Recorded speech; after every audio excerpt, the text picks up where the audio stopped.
At this point, you've probably already heard what's going on with YouTube and the FTC. This is different from my other videos, and I do apologize for that, but it's something that I feel like I should talk about. We're going to be talking about something called Coppa. Now, what is Coppa? Well, it stands for the Children's Online Privacy Protection Act. It was passed by the US Congress in 1998, and recently it's been talked about a lot. What it means when they say they protect the privacy of kids under 13 is basically they can't save any of the data those kids may have when looking online. That's how personalized ads become a thing, because they take what the person's interested in and then they use that to justify what ads they put in a video. And it's why people are able to make a living off YouTube, because compared to just regular ads, personalized ads make a lot more money because the person that's watching is more likely to click on it or watch the whole thing. And back in September, YouTube were caught in violation of this law by the FTC, and they had to pay a total of around $170 million. Now, the thing about YouTube is you have to technically be 13 or older to make an account. In fact, this is why there's an age requirement in the first place, because they're forced to comply with Coppa. Now, anyone can make an account. In fact, that's a big flaw in the system, because people can simply lie about their age, and a lot of people do that. The problem is that YouTube knew that the data that was being collected was from kids under 13, and that's why they're being fined. Now, this in itself wasn't our problem, because YouTube were the ones who were getting the data from kids. The problem is that, in addition to this fine, they came to an agreement with the FTC. Us, as the creators, are now liable. You've probably noticed the update already, where creators are going to have to go and label their videos as either marked for kids or not for kids. The problem is, if the FTC notices a video that you have marked as not for kids, but to them it looks like kids would be attracted to that video, you have the chance of being penalized. Because of this, you might be tempted to switch all videos as made for kids to avoid a potential fine. But this creates kind of a problem, since all this time, YouTube has been more encouraging content creators to make videos that are specifically kid or family friendly. Now, here's where the main issue happens. Videos that are marked made for kids have a bunch of things that are going to happen to them, including limiting data collected made for kids, which, okay, you know, that's in accordance with the FTC Coppa, but also comments won't be available, there won't be personalized ads, which again, that's expected, but there won't be info cards and end screens, and your video is not going to be searchable or in recommendations. They're essentially killing your video. It's not going to be recommended to people. You can't really search for it. The only way to find the video would be going to the person's channel. Channels that are all marked as made for kids, because you can, you know, mark an entire channel, which by default, it will set the videos to either not for kids or made for kids. They won't have the stories, the community tab, notification bell, or the viewer ability to save to watch later or save to playlist. So it's taking away a lot of very important features. And if that's not enough, you have non-personalized ads running on the video. So you're getting next to nothing for each upload. And if people can't find it, then it does make the video, it kills it, it's dead. So as a content creator who is doing this for a living, and even one who's doing it for fun, you're gonna want to make your videos not for kids, because if you don't do that, no one's going to find your video. But at the same time, you don't want to mark it as not for kids, because if that happens, then you have a chance of being fined a lot of money if the FTC sees your video and they think that it's being specifically advertised to children. YouTube has implemented an update with an algorithm to mark whether a video is made for kids or not, but that doesn't necessarily mean you're safe if none of your videos are marked as made for kids, because what the FTC is going to do is they're still going to look at those videos, and if they believe that you are in violation of this rule because you have a video that, you know, should be marked in their eyes as made for kids, but it's not, then you will be fined. But it gets more ridiculous when you look at the stuff that they are specifically searching for as a way to decide if it is made for kids or not. They did upload a video on the YouTube creators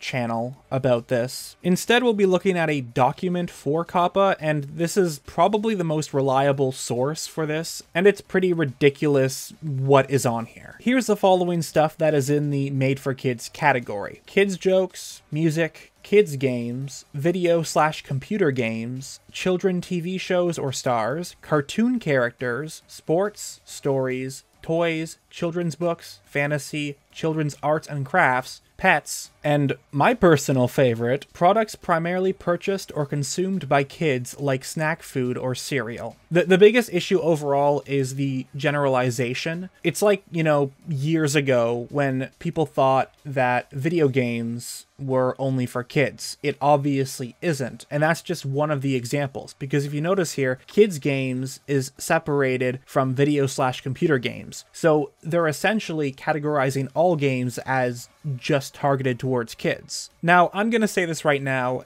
animations aren't really for everyone. In fact, using the term cartoon, yeah, cartoon is more associated with kids, that's fair, but a cartoon is an animation, and animations are on both sides of the spectrum. Like, we have anime, these guys are gonna see it as, oh, well, it's, you know, it looks like a cartoon, so it's for kids. And then there's, like, sports. I mean, I didn't know that sports was a kids-only thing. That seems kind of ridiculous. Also, fantasy, arts and crafts. Unless we're talking about kindergarten arts and crafts, you know, there's a lot of people out there who are very creative and, you know, they make stuff that's certainly not kindergarten level, you know, craft. They're going to be hit hard with this. Especially, I can't stress enough, animators. Animators are going to, they already have it rough because YouTube heavily encourages people to have watch time, and animations kind of take a long time to make. Also, pets. Apparently pets appeal to children, so I can never show off my adorable cats. Why is snack food or cereal? I never knew that only kids could enjoy either of these. Other things that kids are supposedly going to be attracted to in terms of videos are language that is simple enough to be understandable to children 12 and under. Like, whether my video is specifically attracted to kids, whether it's family friendly, whether it's more mature, a kid can understand me just as much as an adult. A kid's site may also be identified by such languages as kids only. For example, they have fun, free stuff, whatever, cool, duh, games, ask your parents. I feel like this part is self-explanatory. I don't really have to go through it because, you know, all of this I will say on a regular basis, and I'm sure you guys do. Whether the website uses visual content appealing to children, animated characters, there we go, right there, animated characters, they use the word, bold or fast-moving graphics, or bright and vibrant colors, which we don't use vibrant colors specifically to target kids. It's because they just look more appealing and more nice. The last one worth mentioning is the audio content appealing to children. For example, simple or popular tunes or songs, cartoon voices, childlike noises, and sound effects. For me, obviously, I like putting music in my videos. Usually it has to do with the game I'm talking about, so I'll usually use Legend of Zelda music in my theories. Now, I've watched my share of videos on this. I went through a bunch of the stuff on the FTC site. I obviously looked at Chadtronic's video. I also watched MysteriousMrEnter's. I also looked at the conference that they had. It's very vague. We don't know a lot. All I can say is if you're really not sure if your content would violate Coppa or not, you're most likely going to have to rethink of, you know, how you approach your videos and how you structure your channel. Even me, I'm very confused as to whether I would fall under it. I talk about Zelda, and it is made by Nintendo, and, you know, that correlation might automatically count my stuff as made for kids. I don't really see myself, I'm more of a family-friendly person. A lot of people play Mario games. That is true. But is the FTC going to see that, or are they going to associate Mario with little kids? I want to give them the benefit of the doubt, but I have a feeling they're going to associate Mario with kids. And also that creates another whole problem because, as for me, my username has Nintendo in it. So are they going to assume that every single video I upload is going to be for kids? that's kind of a scary thought, because I might have to change, you know, my whole channel name. I also remember a point in the Mysterious Mr. Enter's video where he wasn't saying that the $40,000 fine was a lie, but he couldn't find an original source for it. So it's implying that it's like a made-up number that's been falsely spread throughout the internet. And I can tell you that I did some digging myself, and this is a response to him. They do have that number. It's on the FTC site. If you scroll down to this question right here, what are the penalties for violating the rule? This is what it says. A court can hold operators who violate the rule liable for civil penalties of up to $42,530 per violation. The amount of civil penalties a court assesses may turn on a number of factors, including the egregiousness of the violations, whether the operator has previously violated the rule, the number of children involved, the amount and type of personal information collected, how the information was used, whether it was shared with third parties, and the size of the company. So we do have a number here. It's over 40,000. And one thing I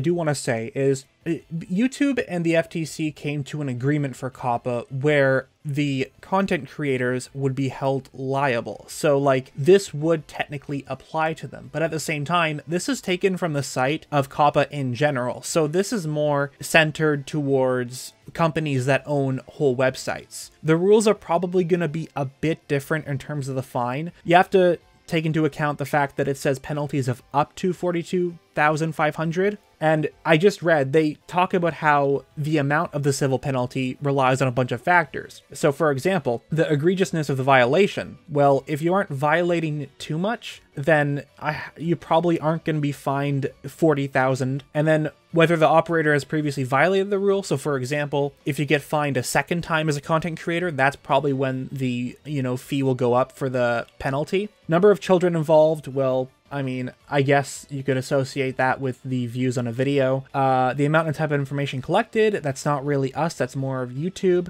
And the size of the company, like this right here. YouTube is a big company, but if we're taking this rule to sole creators, there is a chance that the fine isn't going to be that big. I did want to go over this because a lot of people are freaking out about the, you know, $40,000 fine. And yeah, that is scary. And I'm kind of on edge about that. But after reading this, I do feel a bit better because, you know, obviously it's still going to be quite a bit of money, but if we take this into consideration, it might not be as much as we are all fearing it to be. Another interesting thing people have been talking about is whether this fine would apply to people outside of the States. And I've been hearing very mixed responses with this. There are people who are saying, yes, you have to comply with Coppa and these rules all apply to you. And then there's others who say, well, I mean, you're not in the US and it's a US based law, so you don't have to worry about the fine. Now, I'm in Canada, so I did some research on Coppa's effect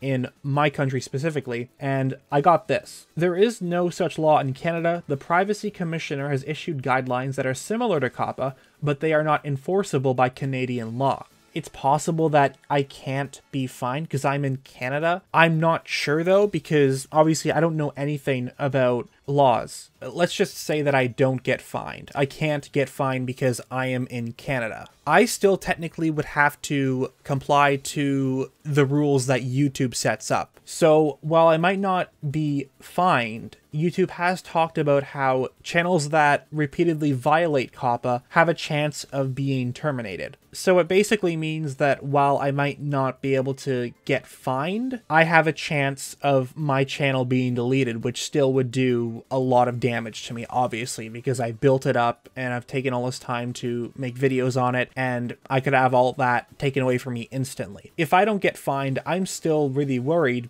for other content creators, because there is going to be a lot of people who their careers are essentially going to end if this doesn't change. Before I continue with that, I do have to say though that a lot of people are in the comments talking about how if only parents did parenting right, that we wouldn't be in this mess. These updates aren't happening because of the dangerous content kids are being exposed to on YouTube. YouTube certainly has made changes in the past based off of this when, you know, yeah, it's the parents' fault. They should be doing better parenting. But the reason Coppa is being updated like this, and the reason this all has happened, is because YouTube took the data of kids knowing that, and because of that, they were in violation of the FTC. The problem is that it's being pushed on to us when it isn't our fault, because as content creators, we are not the ones taking the data from kids. It's YouTube.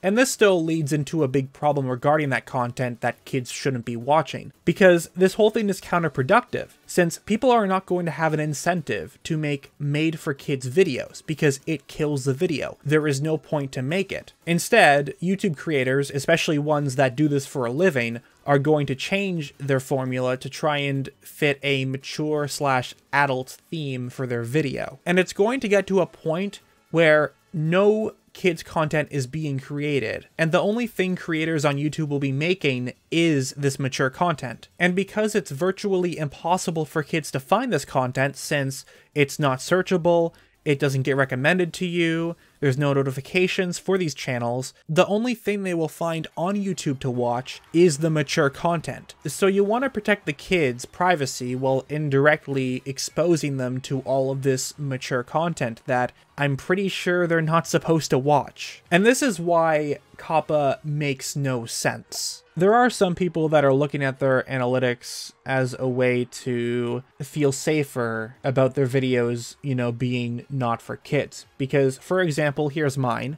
Now, obviously, there's no data for kids that are 1 to 12 because you have to be 13 or older to make an account. And since the classification of a kid in the States is under 13, this means that the majority of my audience that watch my videos, they're 18 to 24. That is definitely not a kid. But the problem is that this is completely unreliable. They're most likely going to judge whether a video is made for kids or not through the title, the thumbnail, and maybe the first minute or so of the video. So I wouldn't really rely on analytics to justify whether you'll be in the clear or not. There was one part in the conference where an interviewer brought up an interesting question. They questioned whether moving the kid content to YouTube Kids was ever considered an option. There was a bunch said here, but there is one part I want to highlight.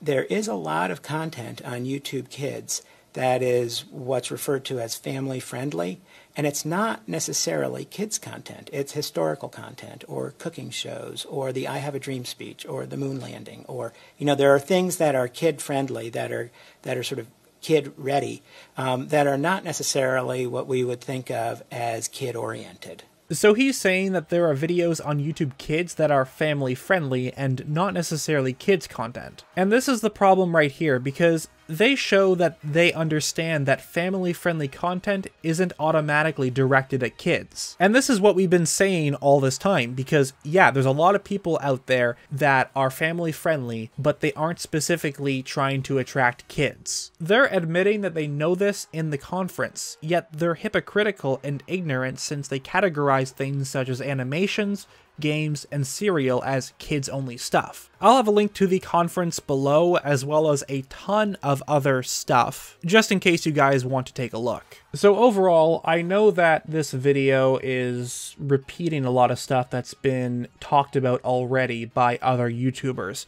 This is a big deal, and I feel that it's my responsibility to talk about it, even if it doesn't affect everyone, because while you don't have videos that have the risk of being fined because you don't upload, the content creators that you like and are subscribed to might disappear from the platform. So with that said, what am I gonna do for my channel? I really don't know. The problem is how vague this all still is. What I would like is if the FTC would at least give people warnings on videos. Going straight to a fine is kind of ridiculous, especially since we're all in the dark and the requirements for a video to be considered made for kids don't really help because it's not very specific. What I hope they do is they'll, you know, somehow contact you and tell you that, hey, these are in violation. And if you don't do something about it, then you're going to be penalized. Especially since this affects people who don't even make money off of their videos. If you do want to continue doing YouTube full time, you're either A, going to have to change up a lot of your content, or B, hire a lawyer to figure out if your videos fall into this criteria. Of course, the latter is quite expensive, and a lot of creators won't be able to do that, especially if YouTube is just a for fun thing. As for me, I'm going to take another look at my channel and see if there's anything that, if I'm unsure about it, I'm probably going to have to make adjustments to it. I have 2 other YouTube accounts. One of them I posted a bunch of Mario Kart 8 time trial stuff, and the other was a bunch of old uploaded Let's Play footage that I had back then. I've took down all of my videos on the archive channel, and as for the Mario Kart 8 one, I've just set all of those to kids. I mean, I don't even make money off of those videos, so it's not really a big deal. I am thinking about removing my live streams, and that's just because of how vague the gaming category is. Most of the money I even make on those are from super chats, and that does bring up the question of whether I'll even live stream anymore. I'm probably just gonna have to wait and see what happens. I will say that, unfortunately, I'm going to most likely cancel my Zelda cartoons video. I've changed the name from cartoons to animated series, but given that animations still fall under the category of made for kids, I'm probably just going to have to either delete them or set them to made for kids. So yeah, there's a lot of stuff that I might have to change on my channel. There's a lot of stuff that other people are going to have to change. I'm hoping that I can continue making Zelda videos in terms of like theories. If that's seen as made for kids, then I could always switch over to more mature games, because if I'm still doing theories, then there's a chance I can continue doing YouTube, and I'd like to take that chance if I have the opportunity. The last thing I'm going to ask that you do is go to certain websites. There's a change.org petition, so if you can sign that, then it will greatly help. We need to let these guys know that there are problems with this. You can also go on the FTC website and voice your concern in the comments. They have that open until I believe the 9th of December. Please be respectful and just explain why this is a bad idea. I still have to leave a comment, and I'm probably going to do that around the time this video gets up. And you can also reach out to the different commissioners of the FTC. They all have Twitters, but again, make sure you're respectful about it. This is a very big deal, and we need to explain how damaging this is going to be to YouTube, because it could potentially kill the site. Anyways, I think I've rambled on enough. I apologize if this video wasn't the most entertaining. Like I said before, I've never done an unscripted video like this before. So thank you for watching. I'll have all the links to the important stuff down below. And I've been NintendoBlackCrisis, and I hope I will see you in the new year. Bye, guys.